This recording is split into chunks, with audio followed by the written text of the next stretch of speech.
महात्मा फुलेंना आम्ही असणारी या ठिकाणी आपली सुमन वाहण्यासाठी या ठिकाणी जमलेलो आहोत। परंतु त्याच्याच बरोबर या ठिकाणी मौलाना हसन गो कादरी, त्याच्यानंतर कारी इद्रिस, त्याच्यानंतर मौलाना बिस्मिल्ला मुफ्ती अहमद, मौलाना हसन अन्सारी असे हे सगळे या ठिकाणी उपस्थित आहेत। एकंदरीत महात्मा फुलेंनी जो लढा सुरुवात केला त्या लढ्याची असणारी फळं आपल्याला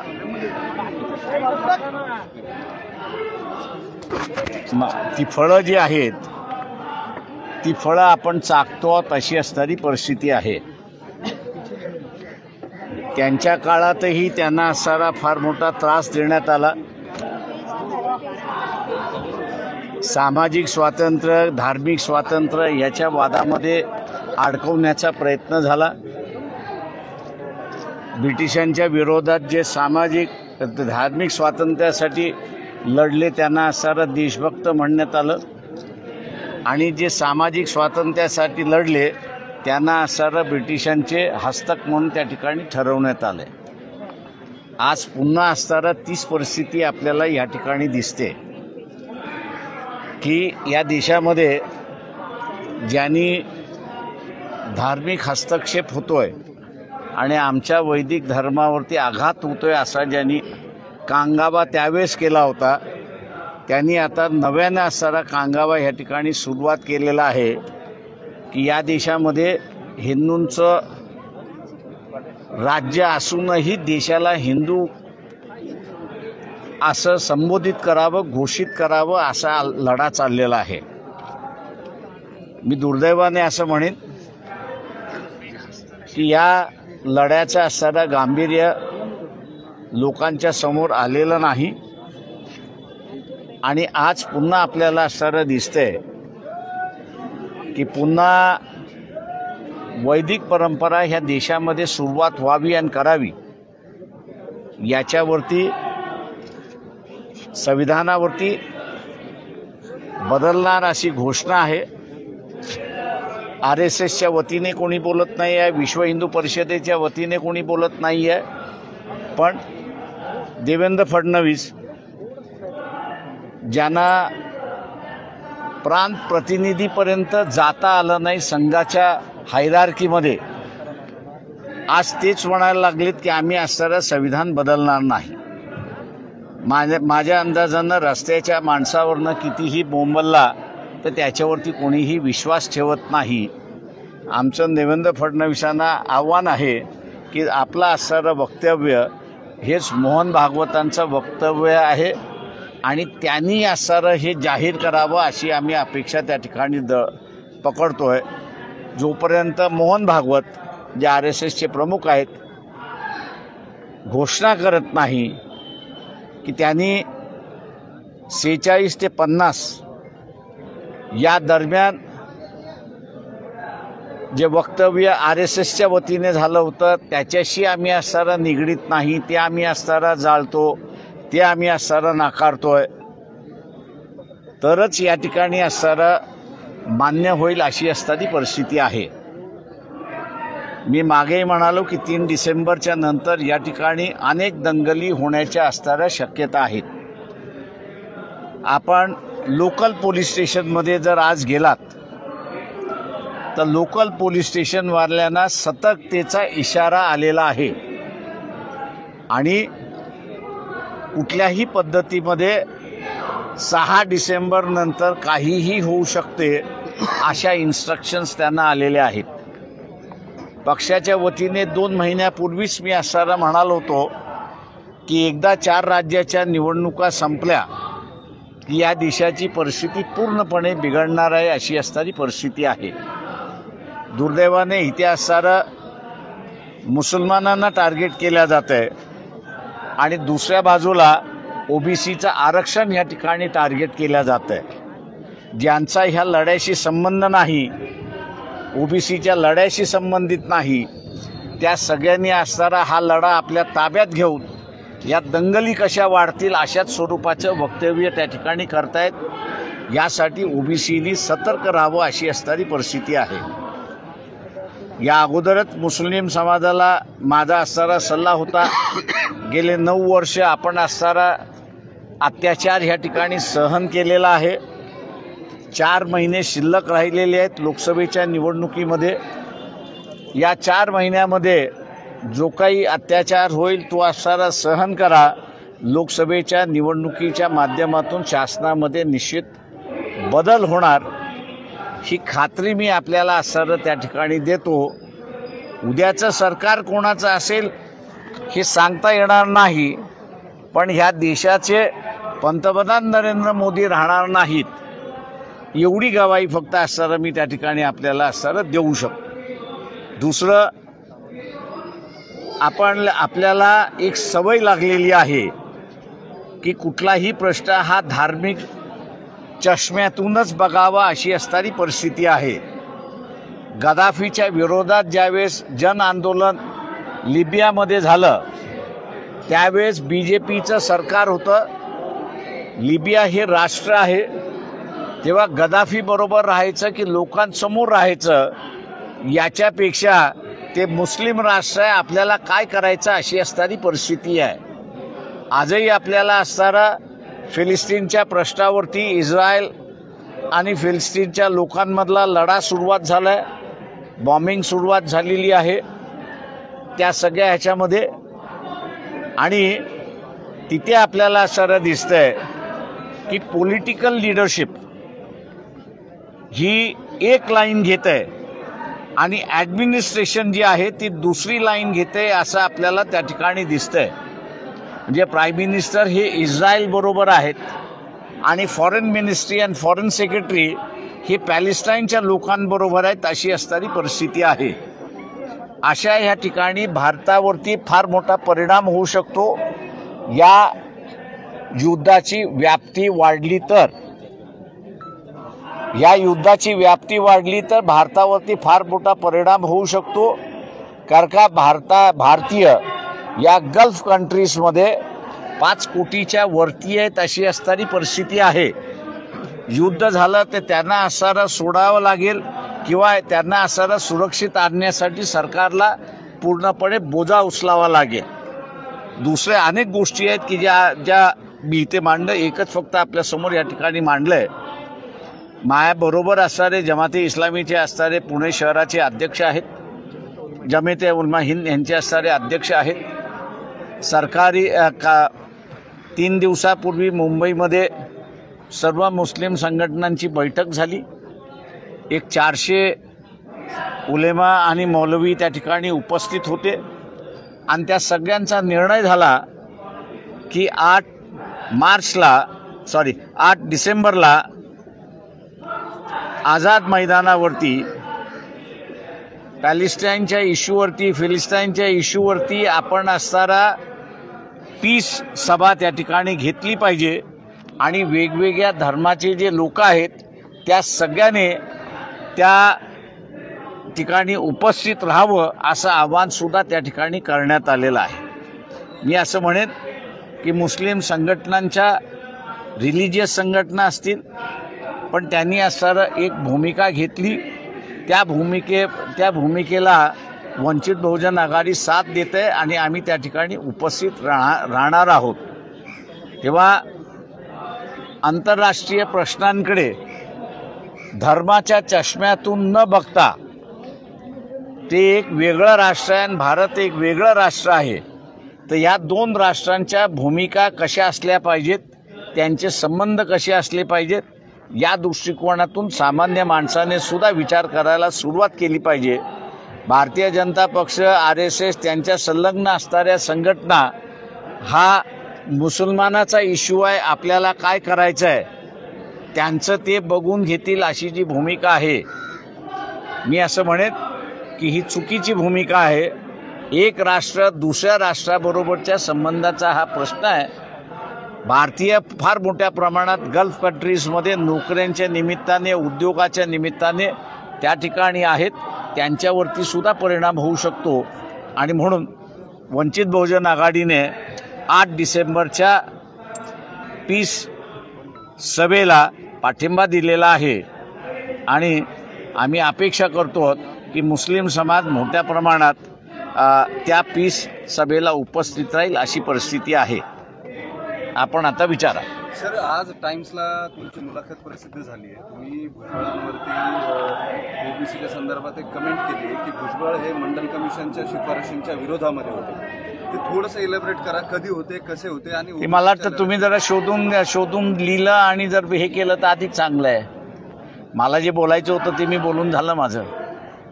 त्याच्यामुळे आता ज्या डिटेल्स आहेत त्या डिटेल जरा पत्रकारांनी शोधावं, म्हणजे त्यांनाही जरा इनरिच होईल, त्यांनाही जरा तुमचंही नॉलेज इनरिच झालं पाहिजे असं मला वाटतं. ते इनरिच झाल्याशिवाय रिपोर्टिंग चांगलं होणार नाही अशी माझी स्वतःची समज आहे. नाही,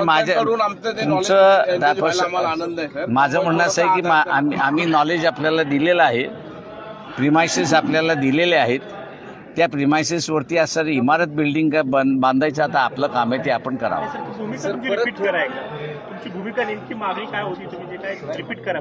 कुठली भुजबळांबद्दलची तुमची कमेंट? माझी मांडायची मी ती असणाऱ्या जाहीर सभेमध्ये मांडले, त्याच्यामुळे तुमच्यासमोर मांडण्याची मला काही गरज वाटत नाही अशी परिस्थिती आहे.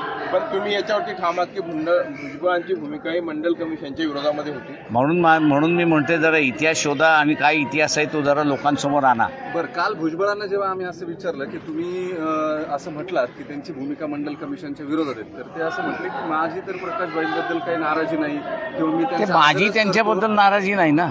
ते त्यांनी आम्हाला सहकार्य उलट त्यांना जेलमधनं काढणारा मीच आहे. जजला मी जर शिव्या घातल्या नसत्या तर आज छगन भुजबळ बाहेर नसते. त्याच्यामुळे असताना माझी नाराजी जर असती तर मी जजला शिव्या घातल्या नसत्या पब्लिकली. त्यांना सोडत नव्हते त्यावेळेस. त्यांचा बेल ड्यू होता, तो बेल ज्युडिशरी नाकारत होती. त्यावेळेस असताना उलटा वार मीच केला होता की ज्युडिशरी तर व्यवस्थित वागली नाही सुप्रीम कोर्टाच्या निर्णयानंतर, तर जजवरती सुद्धा केस होऊ शकते हे त्यांनी लक्षात घ्यावं. आणि त्याच्या नेक्स्ट डेमध्ये छगन भुजबळाला सोडण्यात आलेलं आहे, पण त्यांनी कधी असताना माझे आभार मानले नाहीत. ओबीसी आरक्षणासंदर्भातली तुमची भूमिका आता नेमकी काय असणार आहे ते मी काल सभेमध्ये सांगितलेली आहे, तुम्ही पुन्हा ऐकून घ्या ती.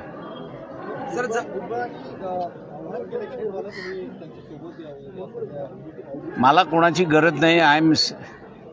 आणि आंबेडकरवाद, फुलेवाद, शाहूवाद हा जो आहे हा एवढा सक्षम आहे की त्याला कोणाच्या व्यक्तीची गरज नाही. त्या वादामध्येच एवढी ताकद आहे की ते सेल्फ सस्टेनिंग आहे. भुजबळ नेते म्हणून तुम्हाला त्यात असोसिएट व्हायचं नाहीये का ओबीसीच्या या सगळ्या एकूण लढ्यामध्ये, की तुम्ही सेपरेट? मला वाटतं म्हणून मी तुम्हाला म्हटलं ना, जरा इतिहास तुमचा जरा सुधारून घ्या, अभ्यास करून घ्या. तुम्ही अभ्यास केलेला नाही म्हणून तुम्ही असं इथे वाईट शब्दात बोलत नाही, पण तुम्ही अज्ञानी मला दिसताय. हा लढा महाराष्ट्रातला जो आहे ओबीसीचा, हा ओबीसीचा लढाचा जनक हा प्रकाश आंबेडकर आहे, एवढं लक्षात ठेवा. म्हणूनच त्याच्यामधला अभ्यास करून जर विचारलं ना तर त्याला उत्तरं द्यायला जरा मजेत वाटतात. नाही तर काय वाटतंय की तुम्ही सुपारी घेऊन बसलेला अशी परिस्थिती आहे. त्या माझा असणारा रोग जो आहे ना हा तुमच्यापेक्षा अधिक आहे. मी पूर्वी पत्रकार होतो आणि त्याच्यामुळे पत्रकारीतली काय प्रश्न कधी येतात, कशी येतात, हे जसं राजकारणातलं पक्षाचं उडतं तसं आहे, तसं आम्ही ओळखतो. त्याच्यामुळे माझं तुम्हाला सगळ्यांना सल्ला आहे, माफ करा. तुम्ही असणारा एक माझा सल्ला आहे तुम्हाला प्रश्नाचं, माझ्या असलेल्या प्रश्नाच्या इश्यूमध्ये तुम्हाला एक लक्षात घ्या की मी कॉमेंट करणार याचं कारण की सरळ जर तुम्ही प्रश्न विचारणार असाल तर सरळ उत्तर येणार आहे. तुम्ही कोणाची ब्रीफ घेऊन प्रश्न विचारणार असाल तर माझी उत्तरं तशीच असतात, एवढं लक्षात घ्या. त्याच्यामुळे असणारं तुम्हाला रिपीट करायचं असेल, तुम्हाला सरळ रिपीट करायचं असेल, रिपीट करा. मला जे उत्तर रिपीट करायचे ते मी करणार, की ब्रीफ घेणाऱ्याला उत्तर मी तसंच देत असतो. त्याच्यामुळे तुम्ही असणारा इतर नेते हे तुमच्यावरती अवलंबून आहेत. ऐकून घ्या, तुमच्या नेते तुम्ही इतर नेते मी अजिबात घेणार नाहीये. मी बिलकुल कधी घेत नसतो बोललेलं शब्द, एवढं लक्षात घ्या. मी कुठेही काहीही बोललेलो जे असतं ते माझं विचारपूर्वक असतं, ठरलेलं असतं आणि मी कधीही मागे घेत नाही. त्याच्यामुळे पत्रकारांनी या गोष्टी मला विचारण्याच्या अगोदर लक्षात घ्या की तो बुमरँग आपल्यावरती होणार नाही याची लक्षता घ्यावी त्यांनी.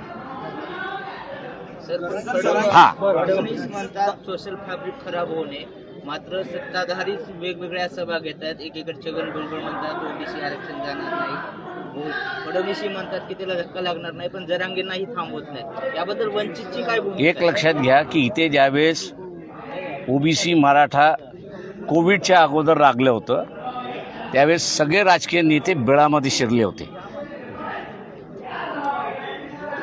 आणि सगळेच बिलामध्ये शिरले होते. दिल्लीवरनं मी जी प्रेस कॉन्फरन्स घेतली होती की मागणी करण्याचा अधिकार कोणालाही आहे, त्याच्यावरती कमेंट करण्याचा अधिकार सगळ्यांना आहे. त्याच्यामुळे ओबीसीच्या नेत्यांनी मागणी मान्य करणं न मान्य करणं हे त्यांच्या हातात नाही आहे. ही मागणी कायदेशीर आहे की नाही, घटनेशीर आहे की नाही, त्या काळच्या सरकारला घेण्याची गरज आहे.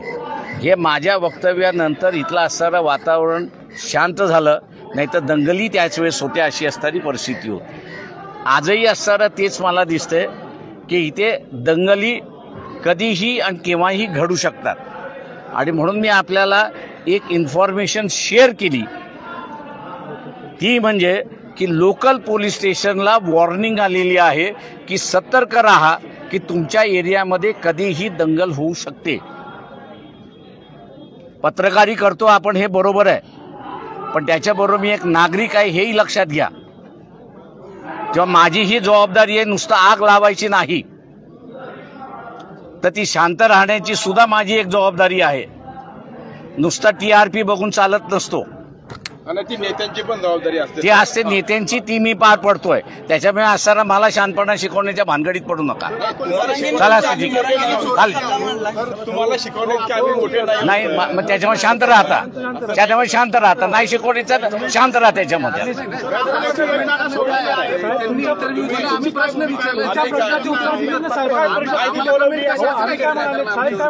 तुम्ही जरा पडताळून बघा इतिहासात. आम्ही काय म्हणतो बघा की त्याच्या संदर्भामध्ये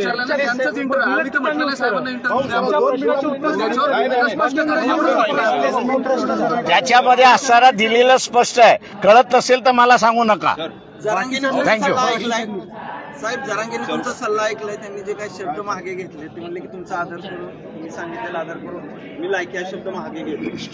ते चांगलं आहे, स्वागत आहे. मी असं म्हणेन जरांगेचं मी असं स्वागत करतो की त्यांनी त्यांचा लढा एका दायऱ्यामध्ये ठेवून की मराठा समाजाला आरक्षण मिळालं पाहिजे, हा दायरा त्यांनी असणारा कायम केला. त्याच्याबद्दल मी याचं त्यांचं स्वागत करतोय. काँग्रेस बरोबर पुढची भूमिका काय वंचित? 3 तारखेनंतरचा असणारा तो इश्यू आहे. त्यांनी असणारं म्हटलं की 3 तारखेनंतर आम्ही असणारं इलेक्शन संपल्यानंतर भूमिका घेऊ, तो तोपर्यंत आपल्याला थांबावं लागेल. सर, ओबीसी विद्यार्थी बड़ी संख्या में आजाद मैदान पर गए और उन्हें स्कॉलरशिप नहीं मिल रही, ऐसी वो शिकायत कर रहे हैं. आप वहाँ जाएंगे क्या? क्योंकि कोई भी नेता वहाँ पे अभी तक नहीं गया.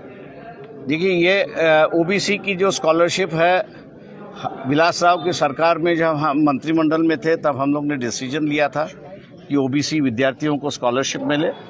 2 साल हम लोग सरकार में थे, 2 साल के लिए स्कॉलरशिप मिली. जैसे ही हम लोग सरकार से बाहर निकले वैसे ओबीसी की स्कॉलरशिप बंद हुई है. आज कई ओबीसी के मंत्री जो है कैबिनेट में है, लेकिन वो निर्णय नहीं ले सकते, ऐसी एक परिस्थिति है. जहाँ मिलने की बात है उस विद्यार्थियों के साथ हम लोग हैं, उनसे मिलते भी है और उनका जो आंदोलन है कि स्कॉलरशिप का है, उस स्कॉलरशिप के आंदोलन को हम लोग मानते भी है. और क्योंकि creamy layer non creamy layer आप ले आए हो, स्कॉलरशिप देना जो है वो नॉन क्रीमी लेयर को देना है, इसलिए गरीब विद्यार्थी है तो इनको स्कॉलरशिप मिलनी चाहिए, ऐसी हम लोग की मांग है. आपने ये भी कहा है कि जनरल इलेक्शन के बाद बीजेपी होगी कि नहीं सत्ता में, इस पर आप कंफर्म नहीं, लेकिन मोदी प्राइम मिनिस्टर नहीं होंगे, ये आप कंफर्म कह सकते हैं. मैंने वही कहा, ऐसा क्यों? क्योंकि मोदी को अगर प्राइम मिनिस्टर बनना है तो उनको 272 सीटों की जरूरत है, और 272 सीटों की जरूरत है, और बीजेपी मुझे दिखाई देता है कि 272 सीटों पे नहीं आएगी, इसलिए समझौते की सरकार होगी। जो कोई समझौते में जाएगा, सभी पार्टी के नेताओं को मोदी ने अंदर डाल दिया है, तो कोई उनके प्राइम मिनिस्टरशिप के लिए एग्री नहीं होगा और कोई प्राइम मिनिस्टर के लिए एग्री हो जाएंगे। 3 दिसंबर के बाद सांप्रदायिक दंगे हो सकते हैं, ऐसा आपको? मैंने आपको इसका तथ्य भी दिया कि आज किसी भी पुलिस स्टेशन में आप जाइए तो पुलिस स्टेशन में वार्निंग आ चुकी है कि 6-10 दिसंबर के बाद में आपके यहाँ कुछ भी हो सकता है, दंगे हो सकते हैं। शायद वो हिंदू मुसलमान के दंगे हो सकते हैं या ओबीसी मराठा के दंगे हो सकते हैं। दोनों वार्निंग आ चुकी है। राष्ट्रवादीने 2014ला सरकार पाडलं राष्ट्रवादीने 2014ला सरकार पाडलं असं थेट पृथ्वीराज चव्हाण यांनी सल बोलून दाखवली काल एका कार्यक्रमामध्ये। सरकार जर पाडलं नसतं तर मराठा आरक्षणाचा मुद्दा निकाली निघाला असता। आता ते जरतरच्या भाषेत त्याला मी नाही कॉमेंट करत. 5 राज्याच्या निवडणूक आहे, तिथं काय स्थिती असेल, तुमचा तर्क काय आहे त्यावर? बीजेपी पाठीमागे राहील असं मला दिसतंय.